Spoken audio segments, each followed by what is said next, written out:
All right. Awesome. I'll close this out. Welcome, everybody. Welcome. Hope you're excited. We got a fun little event for you here tonight. So, trying a brand new format today. This is like a sort of like podcast style chat. So, I wanted to start getting on some really awesome, really cool, amazing Blender people and talking about all kinds of stuff from, filmmaking to digital stuff to Blender to 3D to where the industry's going and how to manage it all in the midst of real life. So, I hope you're excited about this and keen to be a part of it. So anyways, I want to introduce Markom3D. You may already know him from his amazing YouTube channel, Markom3D. You can find him on YouTube. You can find him on Twitch as well, plus bunches of other places. But he does really, really cool stuff. Does a lot of motion capture and a lot of short films. So I'll just reach over here and bring Markom on. Hello. Hello. Welcome, sir. Good to see you. Yes, that's the thing you do. Full commitment. Awesome. That's so good. I need a thing. I don't have a thing when I start my streams. I don't know. I don't really have a thing either. I've seen you do that before. That's something you do, isn't it? Well, normally the only reason why I go, hello, it's Marco here, it's actually from another Twitch streamer called Netwinder, because he always smacks the table and I'm like, I like that. I'm taking that. I like that energy. Yeah, that's really good. You're bringing it to everything, man, right now. I've noticed you've got a whole new methodology with your YouTube thumbnails. Your portrait has gone from the classic tiny corner portrait to the cutout full frame polished portrait with the fun expression. I've noticed that. That seems like, is that working for you? Is that catching? I don't know. Views? Like looking through the statistics, not really, kind of semi. Yeah. YouTube just released a new feature where it shows returning people and new people. I haven't gone back to previously when I started those thumbnails, but it was suggested that, whenever you see my face, it's my video. So you're like, that's Markom3D. Nice. So that's the kind of whip sound effect. Yeah. Mentality. That's what goes on people's minds when they see your portraits. Watch that. Yeah. So, look, we'll just warm up. How was your week? Did you have a good week? It's tiring. You're in Canberra, right? Yes. So I'm in the nation's capital of Australia. It's not the Sydney. Australian it's nation, not Melbourne. not the nation. So, the nation. I love how Americans do that online all the time. They're like talking about the nation, or talking about, it's like, okay, there's a whole world of us out here on the internet. Thanks so much. So, if those of you who don't know, I'm in Australia as well. I'm down in Sydney, down under in Sydney. And Markom's just up north from me. No, south. No, I'm south. I'm actually southwest. I know my Australian geography.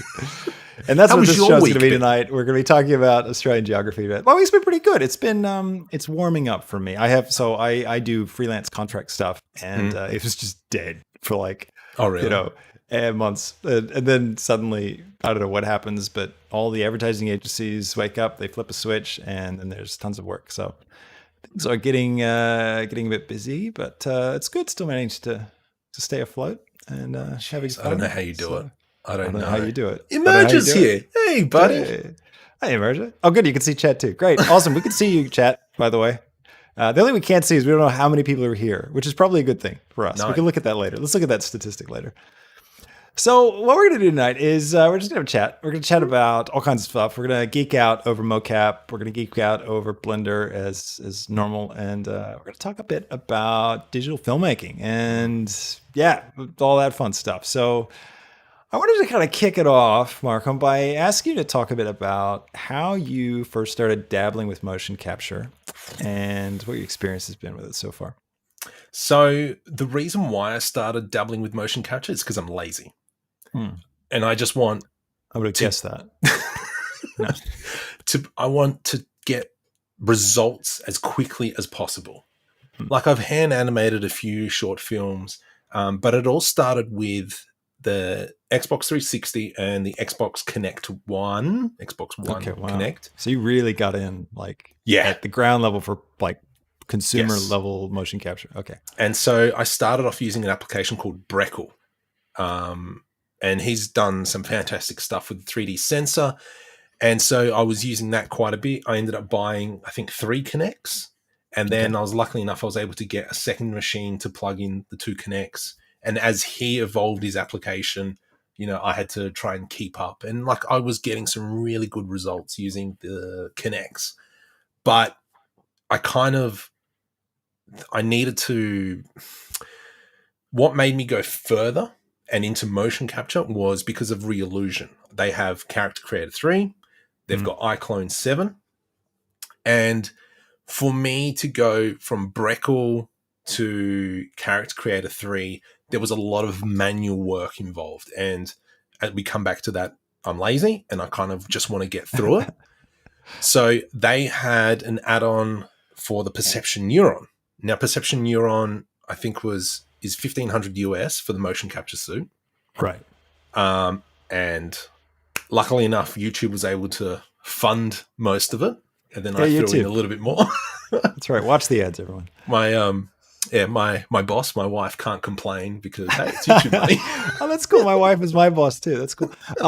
Let's back up a second. So, okay. So just so everybody understands. So Kinect, right. So that system, that was the one that came with that didn't come with, but it was the peripheral for the Xbox. Yes. Had a camera and it had like a depth camera thing, right? So it could sense the depth of things. Correct. And there were a lot of programs that were coming out because it had some functionality for visually tracking. So it used an AI to kind of pick out, there's a human body, these are the arms, these are the legs, and then it could translate that into a 3-dimensional skeleton animation thing, right? Yeah. And presumably the more Kinects you had running at once, the more accurate your track was because it was getting more angles and trajectory and all that stuff. And so you were just running that through a PC and using this software this guy was making to pull that off.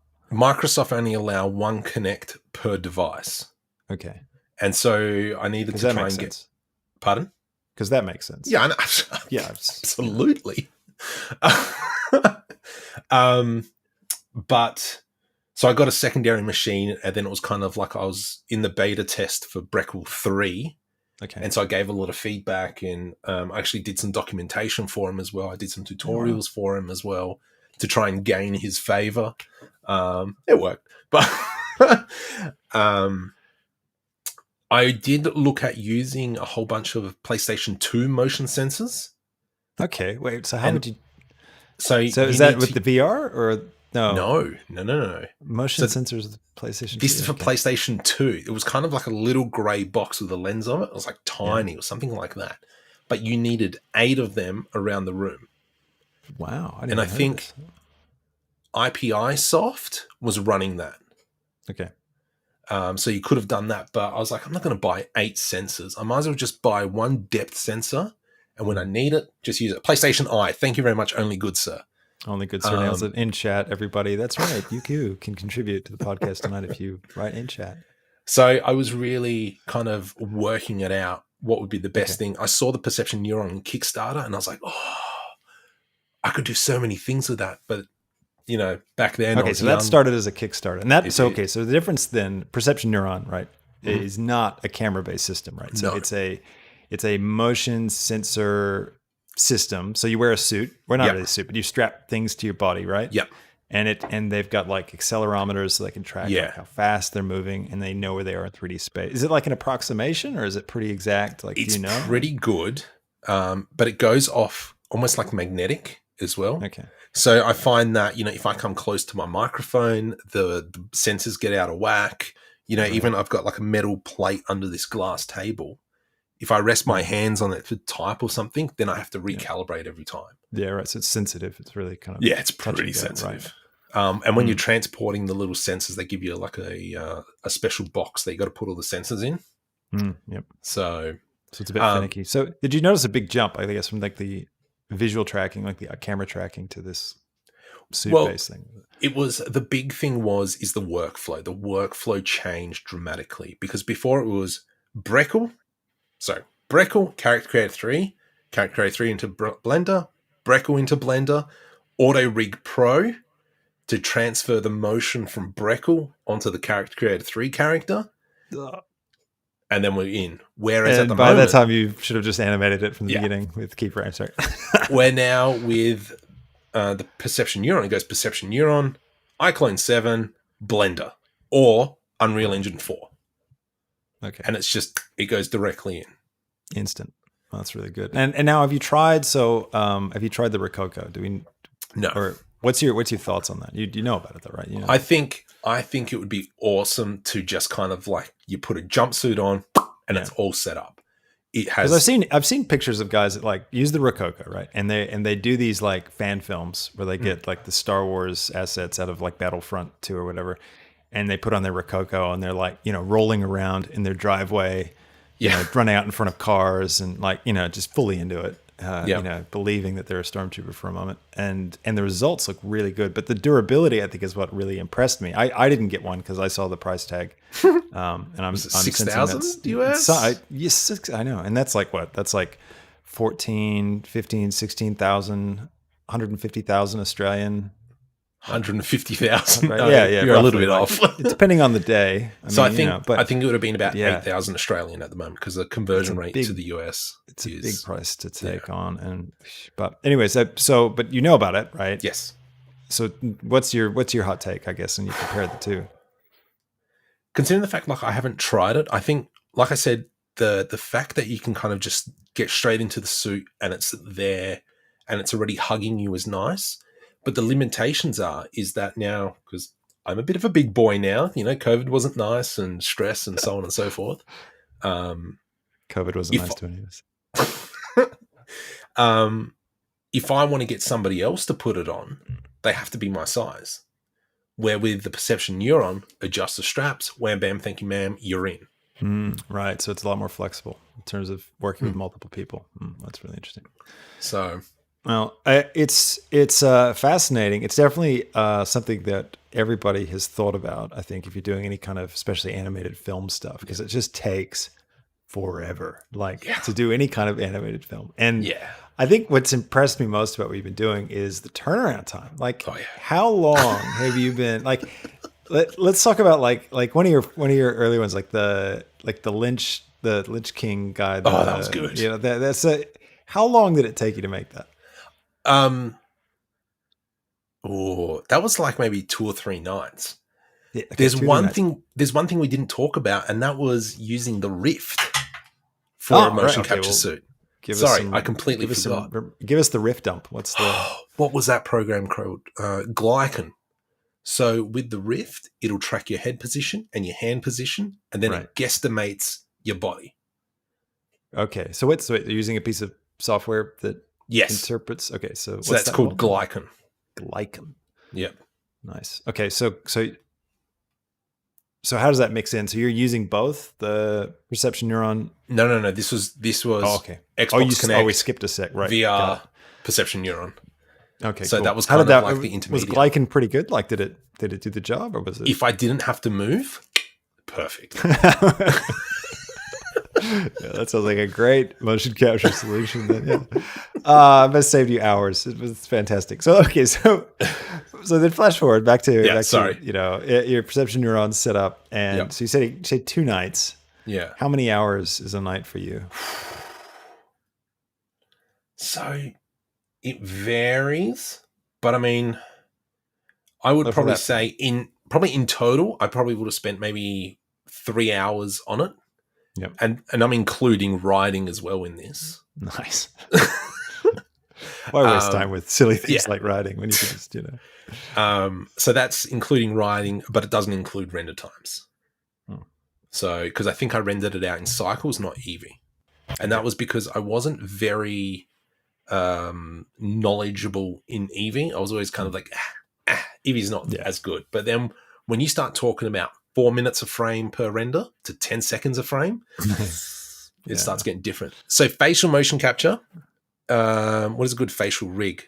So I use the iPhone 12, and I use that for the facial motion capture.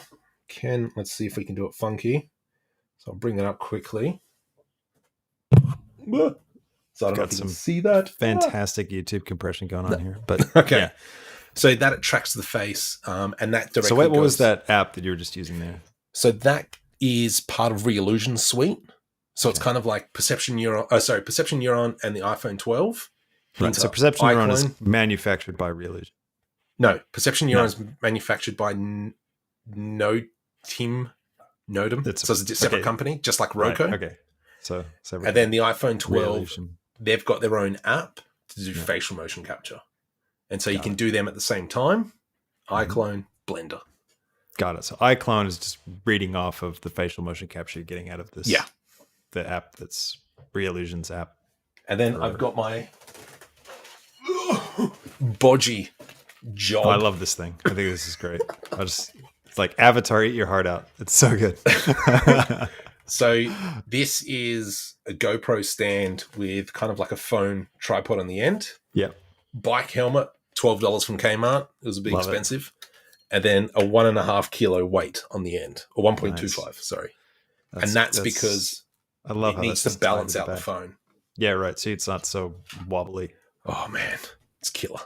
So this is the elephant in the room, right? Facial motion capture. I've never seen it look good. Yeah. Except for when Unreal is doing a demo. That's the only time I've ever seen it look good, right? And everyone's excited because, MetaHuman's out, or is it out? I mean, I don't know. It's their demo's out. Yeah, they're hyping it, they're showing it off, and like the presentation they did for MetaHuman was insane. Yeah. Like, I mean, it was just next level. Like watching that, I'm just like, this is like watching the Unreal 5 release, which is just like mind-blowingly, like I just get so excited about the future. And then I started seeing all these YouTube videos of people using it, right, with the app from the iPhone or whatever, and it's like this beautiful human being, but then it's like this mouth that just like, it just doesn't work. What's going on there? Like, is that just a universal problem that, motion capture with an iPhone, it's just you're stuck with that and you just got to live with it? Or I think that's for now. I think that's what we're stuck with. With everything that I've seen when they're doing facial motion capture in films, it's all about the dots, tracking the dots, so on and so forth. So, I'm not too keen on drawing dots on my face all the time, just to track, It is a bit awkward at the shops. I'll admit. I mean, CG Matter did a tutorial where he drew faces, dots all over his face, and then put hooks and so on and so forth. But that method was okay. Just let's talk about that for a second, because that's an interesting motion capture method. It's so you put dots on your face, right, and you film that, and then you bring that into Blender and you track it as 2D points. Correct. And then you get a face mesh, and you line that face mesh up with your face, and then you project all those points onto that mesh. Correct. And now you've got all these animated, and then you hook the mesh. So you use that trick where it's like Alt H or something, or I forget something weird. But there's like a thing. Is there a modifier for it? No, it's a constraint. There's a constraint you use, and it's a hook constraint that links on to those. Basically, what it's doing is all these 2D track points that are then forced onto the surface of this face are now they're now pulling the face around in conjunction with. I mean, it's like the most like drawn out, complicated way of doing it, but arguably the result would be better. Or what do you think? I mean, do you think a result of doing something like that is going to be better? It all depends on the condition that you're using the iPhone 12 or 10, whatever. You got to have the even lighting. You got to be clean shaven. The problem with my helmet is because I've got a helmet on, so it sits like this, and so it's not getting the full face, if you know what I mean. So I get a bit of that. And I think just running it so hard, the phone, it does drain it a little bit. Like you'll see in some of my animations, which I now fix up, the character will be just sitting there normally, but he's actually going. Oh, it's like when you get the raw data. It's just because he's like, it's struggling sometimes. But then again, it's all about setting up your face, because there was a point in time where I was setting up the face wrong, because you need to look at the sensor on the phone, and then that knows that, okay, your eyes are there. That's where it's looking. Where I was a lot of times, like I had the phone here, but I was looking over there, and I'm like, oh, the phone will work it out. And I was getting really weird results. So it's all about learning how the products work or how the applications work. And that's one thing. I was a typical male. Instructions. Where now it's like, oh, geez, right, that makes sense. Like even with the perception neuron halfway through Lights, Camera, Action short film, I realized I actually need external power to power the suit, not just USB 3. And I'm like, oh my goodness, that's why like crud's hitting the fan, is Oh. because I didn't power the suit. So it's all about reading the instructions. That's Yeah, read that's the the goal, instructions, isn't it? people. Read the instructions.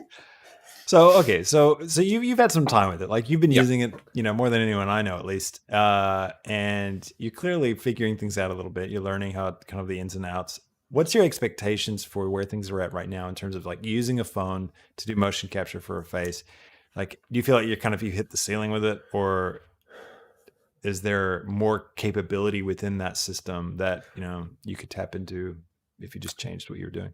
The current system, yeah, I think I can do better. Okay. I don't have a lot of space in my office, like, there to the table.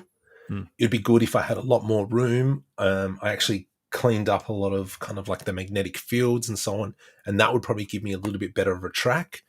Because I did go out to a film studio to help them film VR Gramps. Hmm. So there's a short film that I was the motion capture specialist on, whatevs.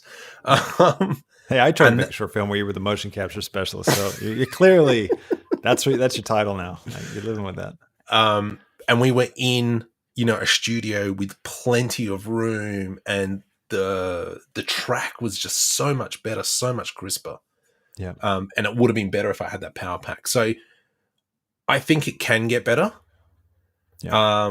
I would like to eventually upgrade to the Perception Neuron Studio, because obviously my V2 has been around for a while, and the studio is something newer, and I'd presume it would be much better of a track. Sure. Yeah. So that's the plan. I would like to. However, that's a little bit more expensive, so YouTube's got to do a little bit better for me. On that note, everyone, go over to Markum's channel and subscribe.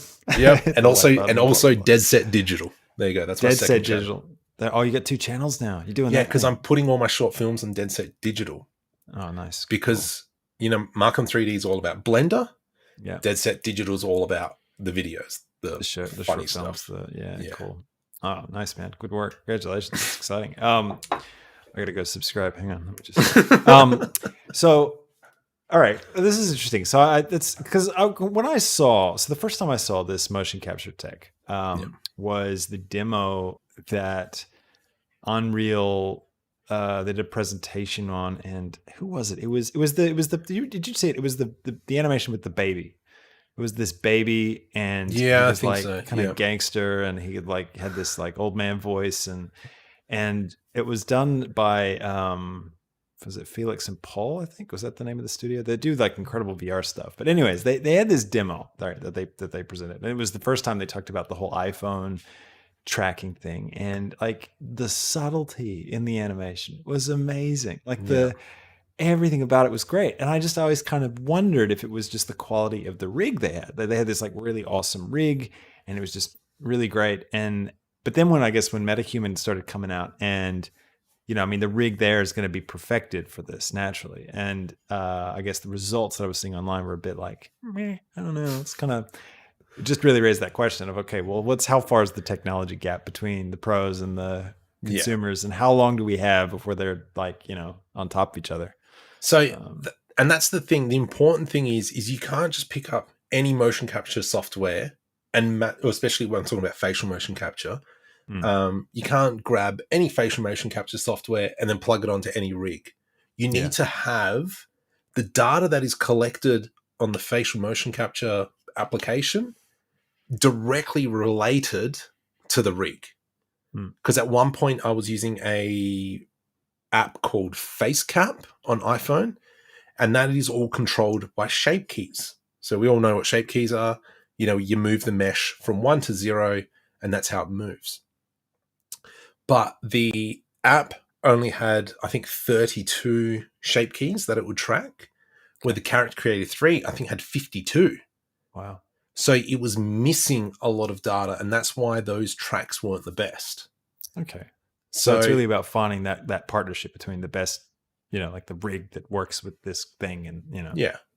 So what is there an ideal for Unreal's MetaHuman? Like, is there a using the Unreal app should directly relate to the MetaHuman. They should have designed the app for that rig. Hmm. What is interesting though is, I don't know if you watch Corridor Digital, Yep. but they've actually gone to Reillusion, and now they're starting to use Reillusion for their motion capture. They're not waiting for MetaHuman.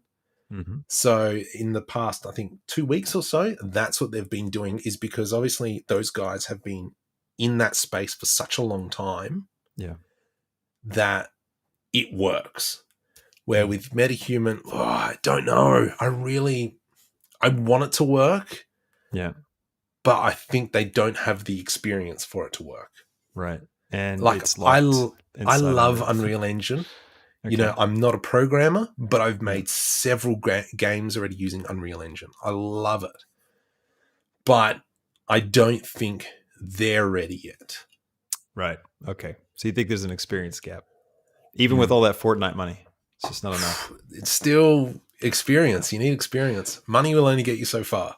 That's it. So, okay. So Reillusion maybe is the one to keep an eye on in terms of the way things are developing. And so tell me about, just people can check it out. You were saying the example you were just talking about, the channel that does the motion capture stuff, they're using Reillusion. They're not using MetaHuman. What is that again? So Corridor Digital. Yeah, Corridor Digital. So look that up. Corridor Crew, I think, is the secondary channel, but they're that really big YouTube channel. Yeah, you know, just really big one. That's whatever. Yeah. Always doing amazing stuff. They had Blender Guru once, I think, on one of their. Are they the ones that do the VFX Reacts thing? You know? Yes, that was the day I knew Blender had made it. You know, because they had Blender. They got Peter Francis on there doing all his Blender stuff, and he's smashing it. Yeah. And I'm like, you jerk. YouTube envy is the worst envy. Let's see. If Asboka71 asks a really good question, he says, "Can a 15-year-old boy be a professional in Blender?" And I was just wanted to speak to that because, yeah, totally. And I think what's exciting, what we're talking about, is that, gosh, if you're 15, 14, 13, whatever, if you're just getting started right now, what a time to be this alive. Stuff is going to be just so accessible by the time you are like leaving school, entering the professional workforce, like. You're going to be able to just make short films like it's nobody's business. Like it's just going to be incredible. Don't forget about us, please. So, yeah, or maybe just, I don't know. You probably forget about it. When did you pick up Blender? Oh, good question. So, okay, I started Blender. All right, so my 3D journey, I started back in 2010, maybe. So I started with Maya. So I was working at a 3D animation studio. It was a motion design post-production house. And I was learning 3D kind of on the job because we had some stuff that we needed to do. And so it was kind of, so I started with Maya, and then caught wind to Cinema 4D. It was kind of when Cinema 4D first sort of started working well with After Effects, like the two of them started kind of buddying up.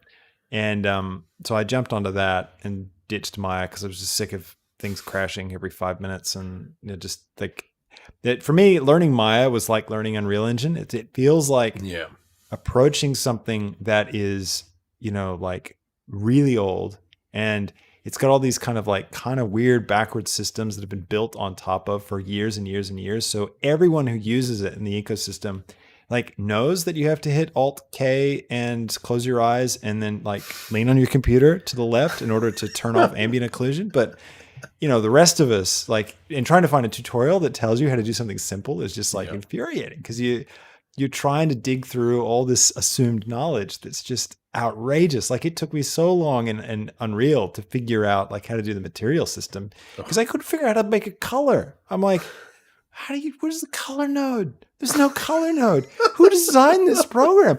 How are they this popular? How do they have this? There's no color. Vector 3, of course. It's just so infuriating. So anyways, that's a rant. Cinema 4D. So I lived in that for a while, and then kind of just got tired of it. Kept kind of running into the walls of that system, wanting to do more and couldn't do it. I'd keep coming up with ideas and I could try this, and then sort of be like, no, you can't do that. Not with me. I mean, they're a lot better now. It's grown a lot. It's developed. It's a much bigger program. But that was when I, dove headlong into Blender, because they finally fixed their UI and made it bearable. And and then I just switched and haven't really gone back. So I think I've been full only using Blender for all my professional work, probably for 5 years now. 6 years. Roughly. So yeah, I sleep in nodes. Just sleeping. But anyways, how about you? What tell me, what's your My did you journey started all with back? the Phantom Menace, That's awesome. where the pod races were going through the canyons, and just kind of like the lighting kind of half on the pod racer, and I just went, that is amazing. I want that. And then one day I went to somebody's house back in 2001 and they were like, oh, check this out, this is 3D software.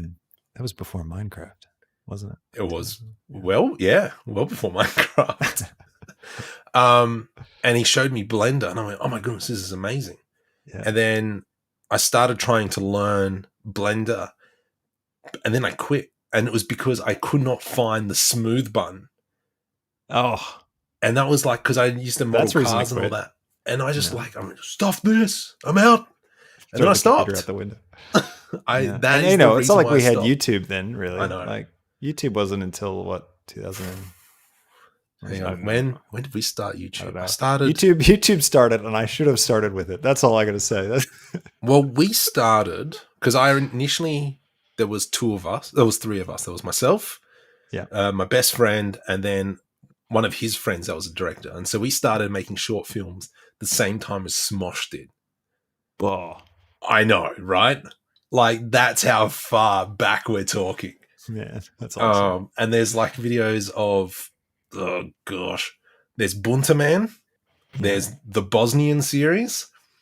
There's like 12 episodes. Wow. Of me just being dodgy. Life before kids. All that free time. And that was back when I lived in Adelaide as well. Oh, well, that explains it. Yeah. And then kind of like moved to Canberra. Always kept the 3D modeling stuff in the back of my mind. And then I think probably about 5-6 years ago, I went, right, I'm going to learn this again. I'm going to sit down, learn it. Got my subscription with CG Cookie. And hello, it's Jonathan Williamson. So many times at the start of every video, it's just constantly his voice. Sticks in there. Yeah. Oh, man. I pray for the day I meet this guy. Like, even when I've put in support tickets through CG Cookie and it's like Jonathan Williamson, I'm like, I don't care. My issue's fixed now. I got an email from Jonathan Williamson. That's reason alone, by the way, everybody out there to put a product in the Blender market, because at some point you'll get an email from John. And that's a big, I didn't realize this, but when I first put stuff on Blender market and I got emails from CG Cookie, and I'm like, what? CG Cookie? I never realized that they were the ones who owned Blender Market. I always thought Blender owned Blender Market. Blender doesn't own Blender Market. No. It's CG Cookie. CG Cookie is like the giant octopus. I mean, they got their tentacles on me now too, so I can't complain. But they've got tentacles on me as well. I was blown away by that. I was like, oh man, that's cool. I didn't realize that they're the ones that originated that, because it's been all set. But it was just funny. It's so handy. I'm like, how did? What? Anyways, and then from there, just started modeling. Tried character design quite a few times. Went, stuff this. I'm not doing character design. I hate character design. I can't stand it. Yeah. But I want to make short films. So it's kind of like, oh, it's that. So where do you get your characters? I mean, you got your one guy that you use in every short film. Right? Yeah, but that's all from Character Creator 3. I kind of want to keep the one character. So it's kind of like, oh, I know this guy. Yeah. And then have everyone He's kind of around. Now. Yeah. So, and have working on star power. That's good. I like that. And have everyone else around him change. Nice. So that's the goal there, because then when it's kind of, we go back to talking about thumbnails. You see me, you're like, oh, that's Marco. Or, right. You see that guy and you're like, oh, that must be him. You know what I mean? So you should do that thing. What's that thing they're doing on Twitch now? Where it's the, was it VChat or whatever? It's where it's like, it's a, you have an animated avatar of yourself. That's and you're like, high pitch voice. You should do that from now on. I think it'd be great. Except just use a photo of yourself and like just Photoshop your mouth doing this, and I'd be so much fun. No. Just cut a hole. This is a very enriching chat tonight, everybody. I hope you're learning a lot at home. Thanks again for everybody who's joining us, by the way, around the world. We got people from all over the place, so throw where you're at on the globe in chat so we can see what countries we got represented tonight. We got 26 people watching across Twitch and YouTube. So it's pretty good. I mean, it's better than one. All right. So you're just like, you're on a bit of a speed train now when it comes to these short films, because you're putting them out pretty frequently, right? Yep. And I guess where are you going with that? What's the plan? Is you just doing it because it's fun, or why do you make films? Why? Because I love, okay. Roll back. Let's get deep. I've always wanted to be an actor. Okay. All right. That's just what it is. I've always wanted to be an actor. However, I'm married now. I've got kids. I've got responsibilities. I can't go out during the middle of the day and go film something with a group of random people, blah, blah, blah. So I needed to bring it back in and go, right, how can I perform without leaving the house? And so that was the progression of making these short films. I've got the skill set in animating, creating 3D sets, doing all that. My big downfall at the moment is writing. I'm not getting the long form films, like, the 15-second puns is working fine for me. That's good. I'm going to build a few more of them. But the long series, such as the last short film that I made, Our Housing, I made an animated short film in 10 days, 4.5 minutes long. Like, wow. It was a few 2 a.m. finishes. But I didn't get into the competition, and it was because of my storytelling. Like, technically, everything was fine. Everything that was required was fine, but it was the story that I'm struggling with. Luckily enough, I have a lot of people who I can trust and who aren't going to give me fluff. So luckily enough, I have an old friend who was a director here in Canberra, but he's moved on to Melbourne. I think he's in Perth now. And like, I sent him the script and he's like, well, hang on, what about this? What about this? What about this? And the downfall was I was animating and writing at the same time and going back and trying to fix things and blah, blah, blah, blah. And so it kind of fell apart at the end. So there was no like, yeah, there was no bang. Yeah, there was no big climax. No lead to one big thing. Yeah. So really there was plenty of conflicts that I put in, but it wasn't strong enough at the end. It was like, okay, yeah, cool.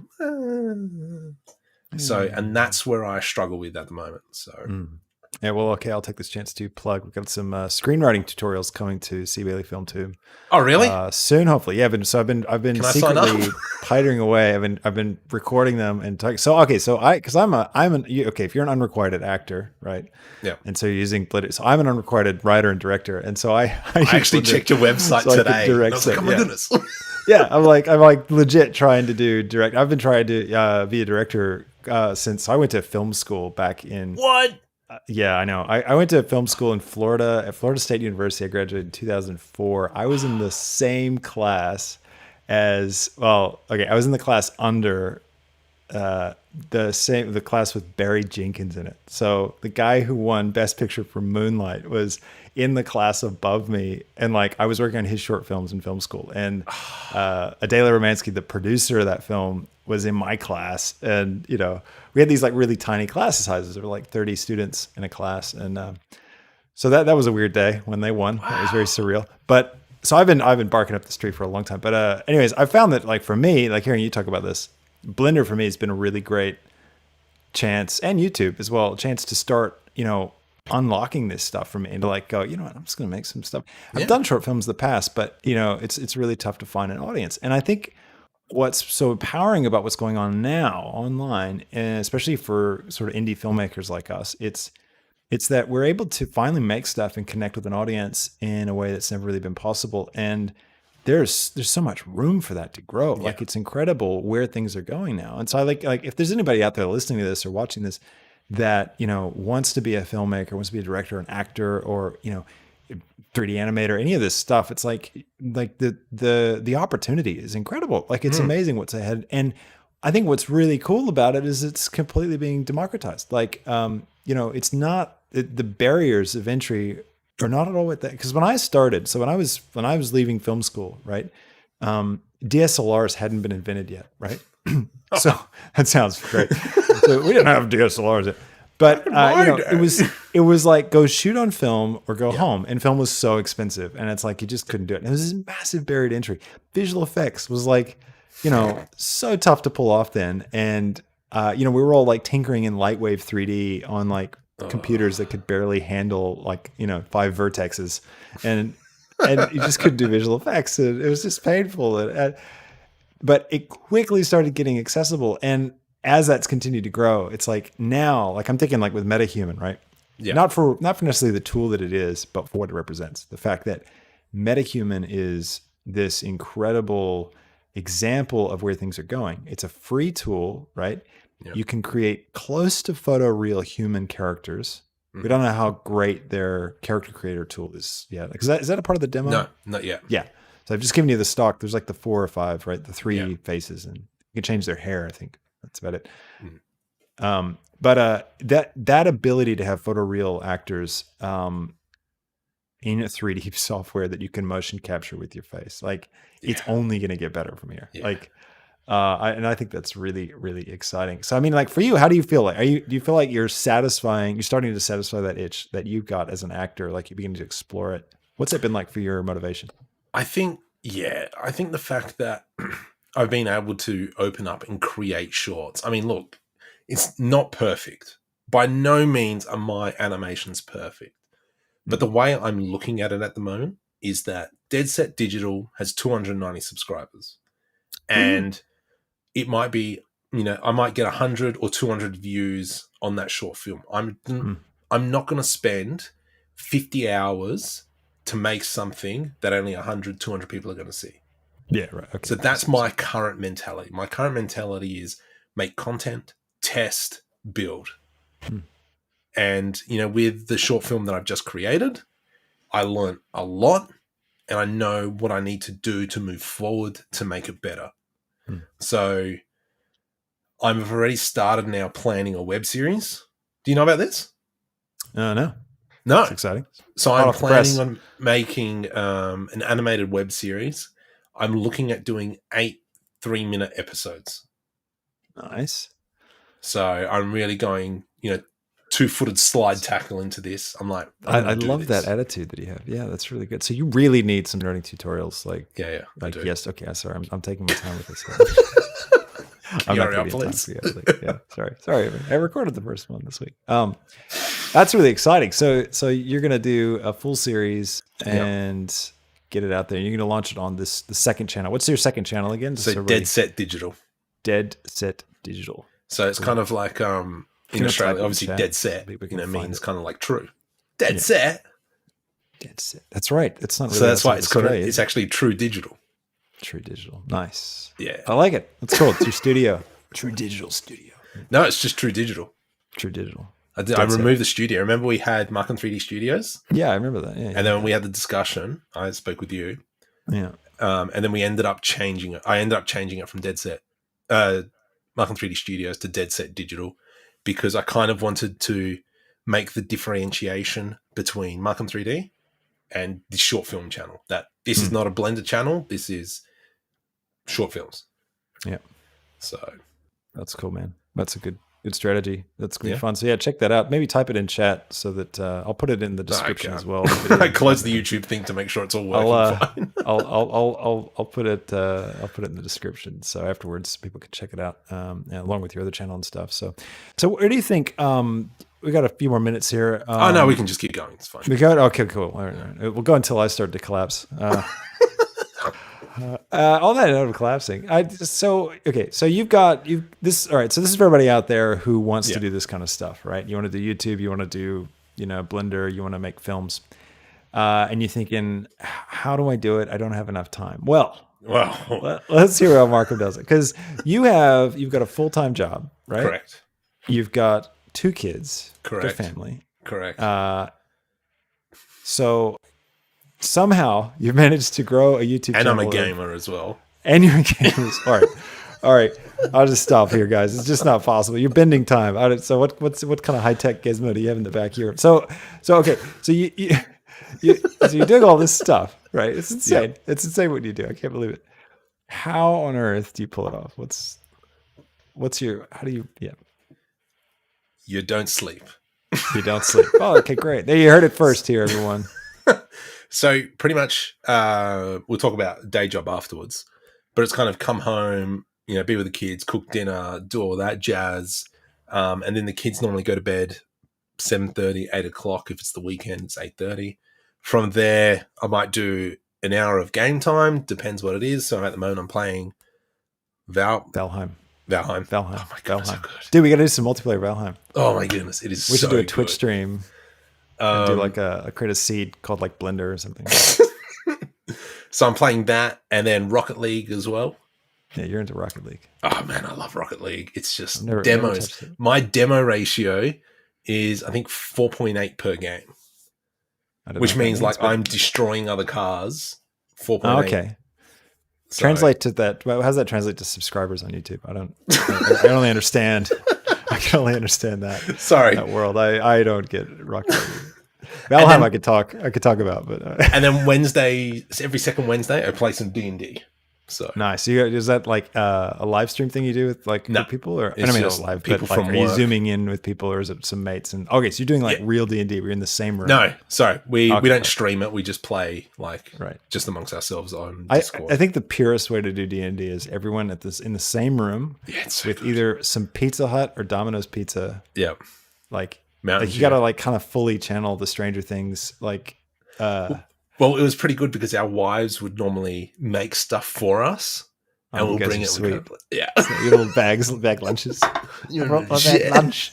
I got my I've got my dice. I've got my mage sandwich here. It's great. It's great. I hope someone's laughing out there in chat. One in chat if this is not painfully funny. Okay, so you juggle a lot. So you got your gaming schedule, you got your D&D schedule, right? And then it's kind of, I started this new thing where I'm getting index cards and I'm kind of just writing ideas down on what tutorials I need to make, who I need to talk to, who do I need to contact, what short films. I started trying to write a schedule through Excel, like this video is being released here and blah, blah, blah. But I couldn't follow it because it actually took up a little bit too much time. Mm-hmm. Writing a to-do list took up too much time. That's great. Okay. So hence time management tips 101. So when you're too busy to write a to-do list. In my backpack, I've got a few of the index cards that I can just write down and then, at home, put it in the pile and go from there. So, and then, I can quickly kind of smash stuff out. I'm very good now at knowing how to edit while I'm recording. Oh, that doesn't make sense. I know what I'm editing when I'm recording. So, for instance, I can, I'll talk, and if I make a mistake, I stop and then start again. And then I know that when I'm editing, I look at the waveforms and I'm like, well, this is a silence bit. I can get rid of this bit. I can get rid of this bit. And that kind of gets the editing time down dramatically.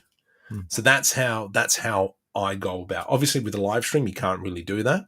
And that's why with my videos, I'm not in the top right-hand corner whenever I'm making a tutorial, is because, man, the amount of cuts that I've got, every silent pause, even if there's, like a quarter of a second pause, I will still get rid of that to make sure the information's like straight out. At the moment, I've been trying to do the 8-minute videos and seeing if YouTube favors those videos.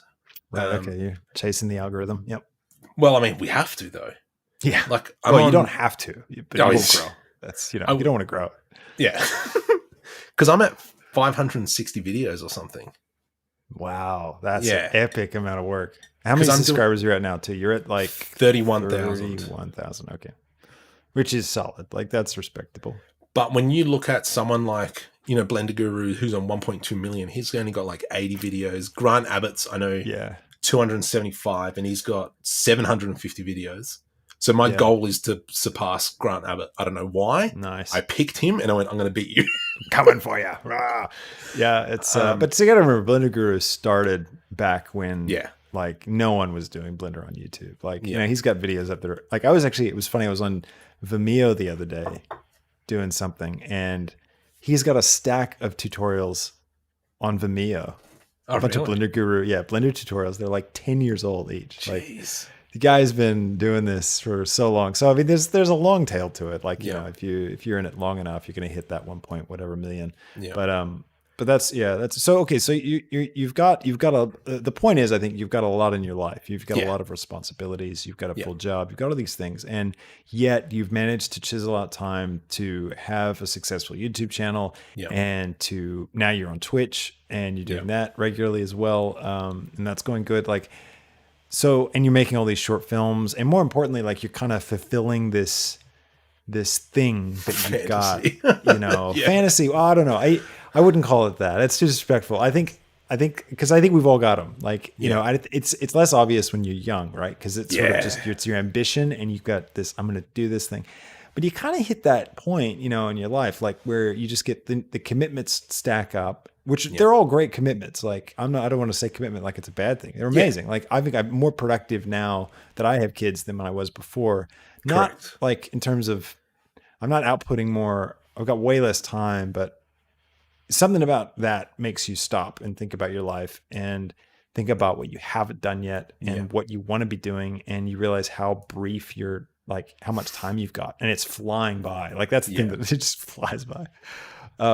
So you've managed to begin to do that. And how do you feel? Like, talk about like the mental, like I don't know, the psychology for you, like of before you had any acting outlet, right? And now that you've got an acting outlet, like, have you noticed a difference for yourself? Like, are you a happier person? Are you? I feel that I am, but the more important thing is it gives me a creative outlet. You know, when I was younger, you know, I didn't understand what that was. Like, yes, I wanted to do acting, blah blah blah, but it, you know, it didn't really. It was always in the back of my mind. It was always there. But now that I'm actually able to, you know, strap on the suit quickly, do an animation, and then have something, you know, by the end of the night, I've gone like, that's brilliant. That is fantastic. Like it is such a relief, and it gets those endorphins going. I can tell you now, though, when it fails, it's a kick in the nether regions, such as the last short film. You know, I spent the 10 days on it, and I'm like, oh, this is terrible. You know, I mean, that was a kick in the pants. But at the end of the day, I can say, I did this. You know what? I did this. There's not that many people who could have done it, but I did it. So That's good. You know, that's the way you got to look at it. Yeah, what did I learn from the experience? Did I learn anything from the experience? Yes. Good. Do better next time. Let's talk about failure, because you're bringing that up now. And how, you know, is failure a regular part of your experience? Oh, absolutely. How do you deal with that? You go again. Pick up. Keep going. That's it. You go again. Like we go back to looking at YouTube. You know, I release a video. I'm lucky to hit 1,000 in the first 3 days.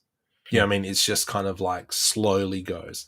I want that, you know, going up, takes off. But I've never had that. And that's... I want the little confetti burst next.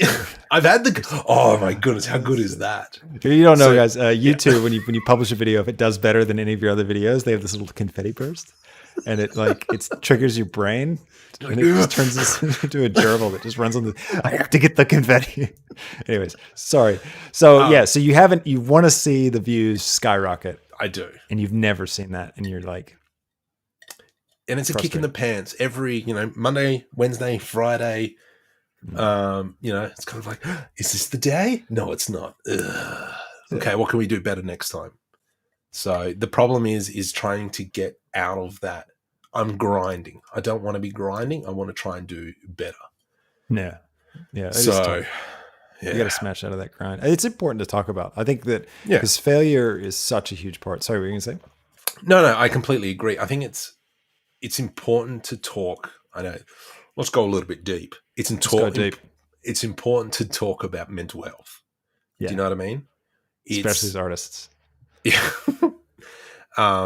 Especially, you know, if stuff's going bad, it's good to be able to talk to someone about it, not to bottle it up and let it come out in other avenues. It's good to go to someone, hey, this is what's going on. With the Blender Nest podcast, I was at that point where I'm like, man, I've had enough. I'm sick of it not achieving. But then, I got onto Blender Nest, and I'm talking with like Remington Graphics. I'm like, oh my goodness, Remington Graphics, Curtis Holt, CG Matter, Grant Abbott, even Master Xeon's on there sometimes, and it's just all these people who I've looked up to, and I mean they're just YouTubers, they're just Blender YouTubers. They're just people, but I'm like, oh. And it was kind of like through just having those one-on-one chats, my mentality changed, and I'm a lot better person. Well, I'd like to say a lot better person. Even when I started talking to you, how long have we known each other for? 2 years? I don't know. Yeah, maybe. Well, no, not even 2 years, because I haven't been on YouTube for 2 years. So probably about a year. Yeah, because I think we started talking on the Sydney Blender group, and we just started chatting. Yeah, and then I think I gave you a shout out on my channel, and then you kind of I wasn't even monetized yet. You weren't. I was super excited because I hit 1,000 subscribers, and I was like, just going nuts. I remember sending messages like, "Oh man, I just hit 1,000 subscribers, but I'm not monetized yet. Oh, what's going on? I gotta wait. Like, I don't, I'm really excited to see that 0.01 cents start to come in." Yeah. But yeah, I remember that, like, I started giving back to people who were the upcomers, such as yourself. Yeah. And I remember, because I sent you a message, I'm like, here, I've, put a message in my community post. Don't forget me when you go past me. Do you remember that? Yeah, I did. I saved that message. And I'm like, okay, I can't forget him now. I'm obligated to remember.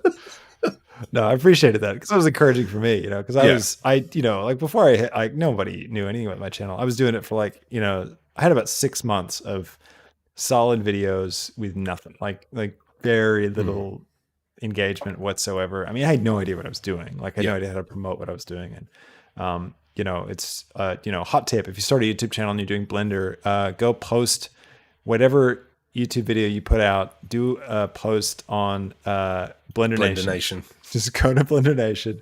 Do it. It just like, I did that, and bam, like, off to the races. It's like I finally started getting a regular flow of subscribers. But I don't want to dwell on that. So this is really important, I think. So, because as artists and anyone who's doing stuff creatively, especially people in film, and I think the Blender community, we do get a lot of people that are interested in film or doing film. Failure is such a massive part of it, and it's also it can be incredibly isolating.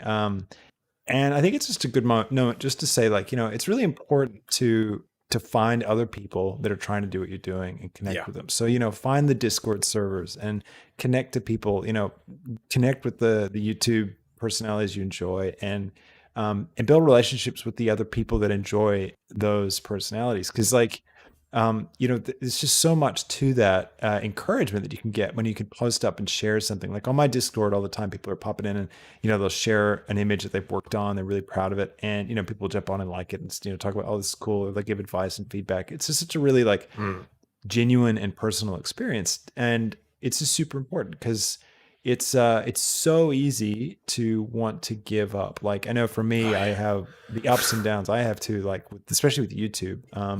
Any kind of social media, it's really dangerous stuff, because you can easily get into this negative headspace that you just can't shake off. Like, every time you hit a new milestone, a subscriber milestone, you're immediately thinking about that other channel that's a little bit ahead of you that started after you started. There's always 10 of those.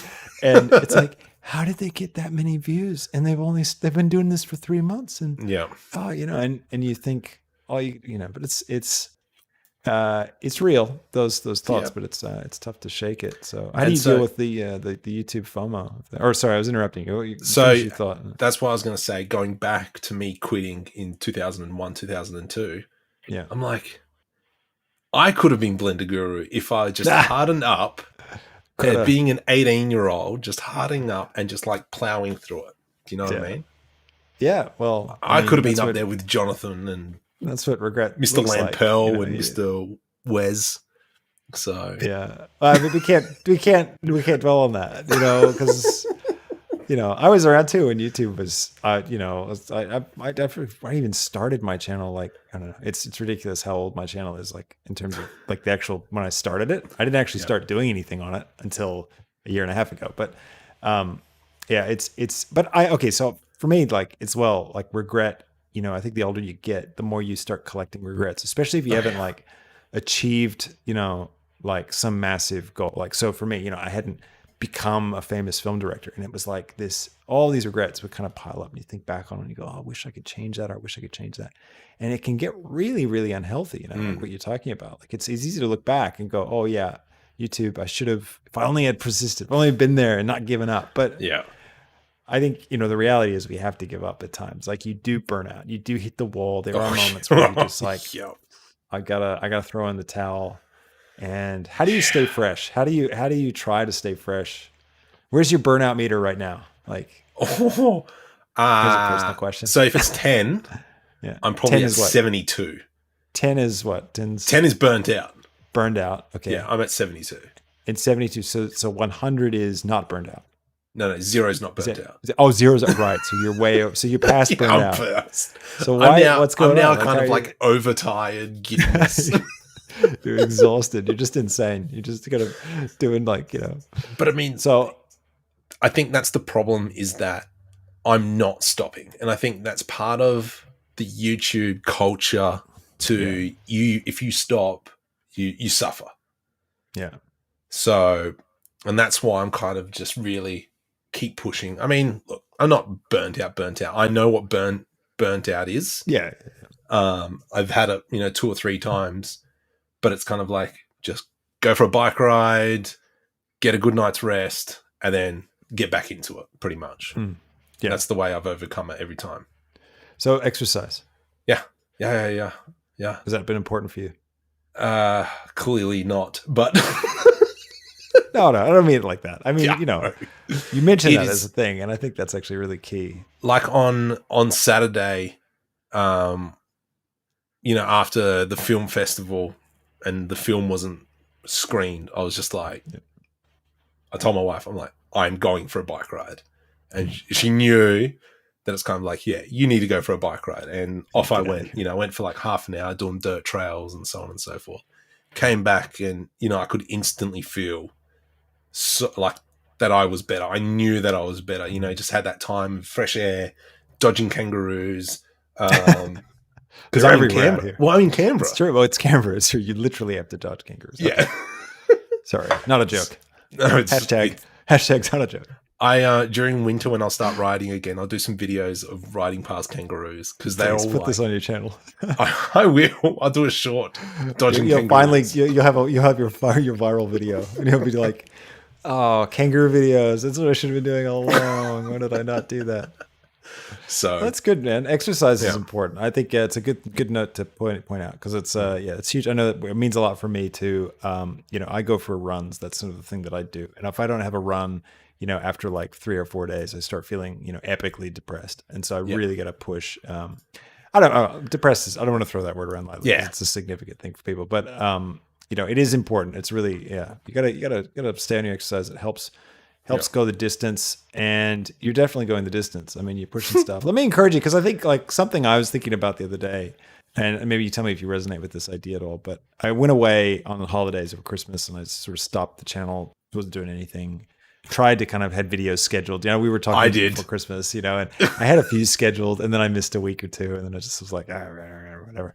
And but when I thought about it, I really want to like get back into what I really enjoy. And, the thing that I'm doing YouTube for is I want to make short films. So like this epic space battle series that I've been doing since the dawn of time at this point now. It's this really long short film, bit off way more than I could chew. I'd never intended it. I know all about that one. It's just, how do you do it? But I want to finish it. Right. Yeah. And every time I do a live stream with epic space battles, I sit down, we talk about the next shot, and I think it's amazing content. Like it's, I just think it's amazing, because of course I'm doing it, right? Of course I think it's amazing. And they always trend like worse than every other video that I do. It's like another epic space battles live stream. It's like the views. But I was thinking about it, and I'm like, you know what? I think I want to start making choices not off the algorithm. I'm going to start making choices about what makes me happy and what what's motivating me to do this. And I think when I look at your short films, I see that, maybe I'm wrong, but from my perspective, I look at that and I go, that's really cool that he's doing this. And I love the frequency that you're pumping these things out, and I guess, is that for you? Like if you were to ignore the algorithm, right? If you could run a script on your computer that hid viewer count, subscriber count, all that YouTube nonsense, what would you do?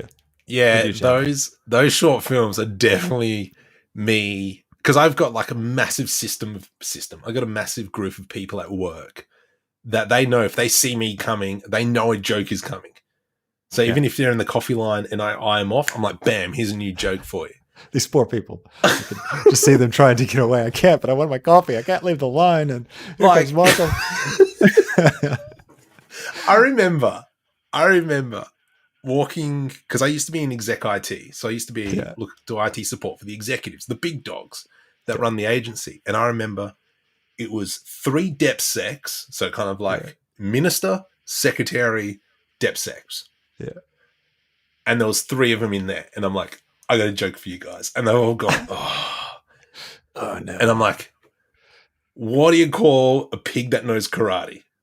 And they go, what, Marco? I'm like, pork chop. And all of them freaking loved it. That's pretty good. The 4th DepSec walks in. I'm like, I got a joke for you. And he's like, Marco, just don't. And then the other guys are like, no, you got to hear this one. They told the same joke. Did you get to tell the joke 3 times? No, it was once. Because it would have been really funny if you'd gotten to do it 3 times. Because no jokes run in 3s. That's because I used to actually walk around with like a joke book in my top pocket. And so when I would go to one of the executives or the EA, it would be like a random one. Here's a joke, walk away. Now, the reason why, we'll go back to this, the reason why I did that is to build the relationship with them. So, for instance, because I made them laugh and I had that communication with them, the next time something broke that was urgent, it's not going to be, get down here and fix it. It's like, hey, Marco, I got a problem. It's a little bit urgent. I'm like, yeah, no worries. I'll come up straight away. You're like, actually, I know it's urgent, but I got a joke. So you're building that relationship with people. Yeah. That's good.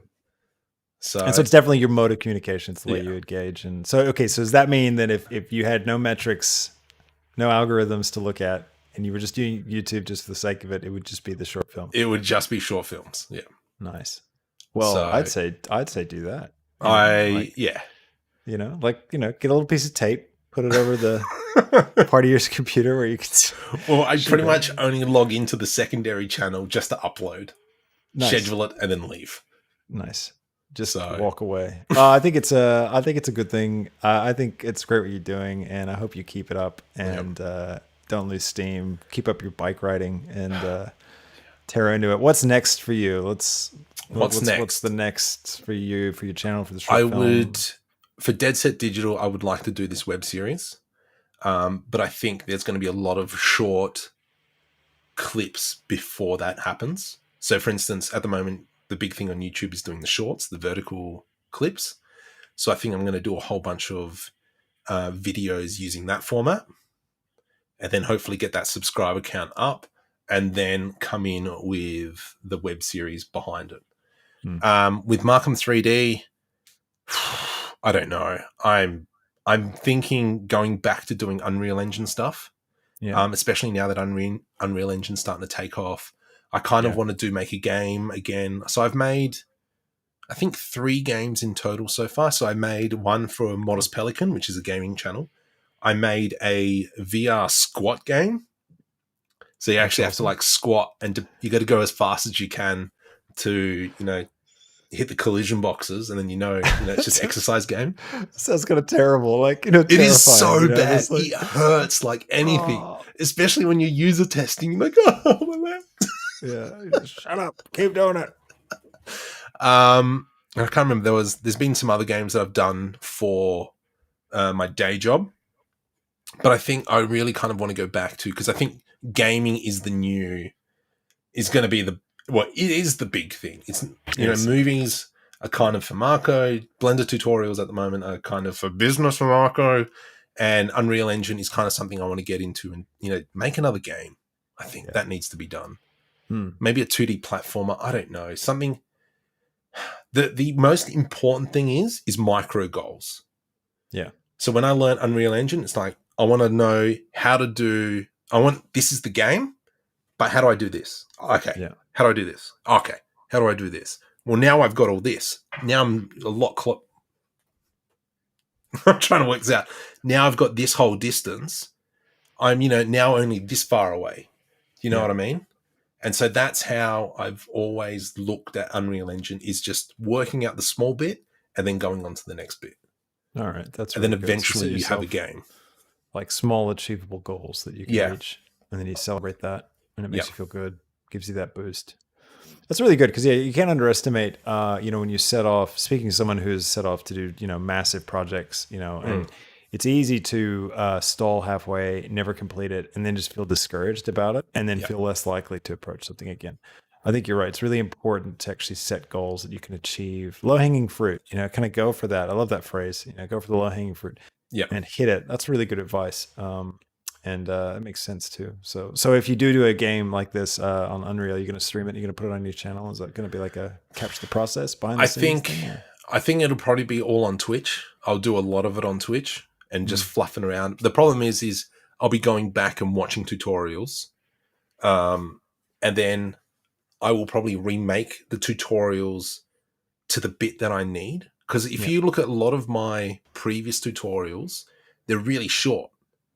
They might be like 1 or 2 minutes long or 5 minutes long. But there's been a lot of times where I got it from a video that's half an hour, 45 minutes long. It's like, no, I just want to know this little bit. I don't want to know. Because back in the day, everyone, whenever they did a tutorial, it's kind of like, first you have to install Unreal Engine. This is how you install it. And then blah, blah, blah. You know what I mean? Like, I'm just trying to figure out how to make a color in the material. And I got to go through... I got to go through the installation. No. Oh. So the prime example was, I got a tutorial on how to make an emission shader in Unreal Engine. I could not find a 1 minute video. It was always 10, 15, 20 minute video just for that one specific bit. The one video that I created, because I kept on referencing Blender Guru's flower one. There was cherry blossom tutorial on how to use the alpha texture in an image. Right. I was always going back to that 45 freaking minute tutorial just to go, how do I do that? Then I ended up just creating a 1 minute tutorial on YouTube that I still reference to this day. You can just go back and watch your own stuff when you forget it. That's awesome. Because I initially started the channel for me, so I didn't forget how to do stuff. That's your personal notebook of I did that the other day. I was trying to do something in geometry notes, and I'm like, how did I do? Oh wait, I did a tutorial. I went back onto my channel and again, same thing. It's like a 40-minute video. I'm like, oh, this is so frustrating. I just want to. I'm like leaving a comment on my own channel. Just could you have shorter videos, please? This is just frustrating. I didn't like or heart that comment, by the way. I left it to rot. Who is this guy? Who is this guy? Ugh.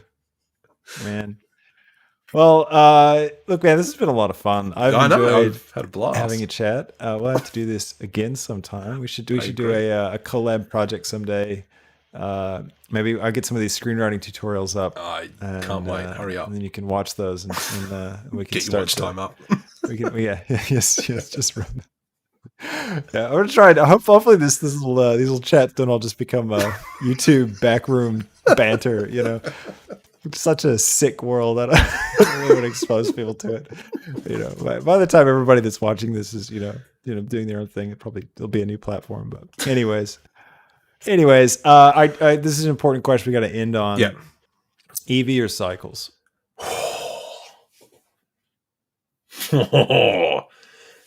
Right now.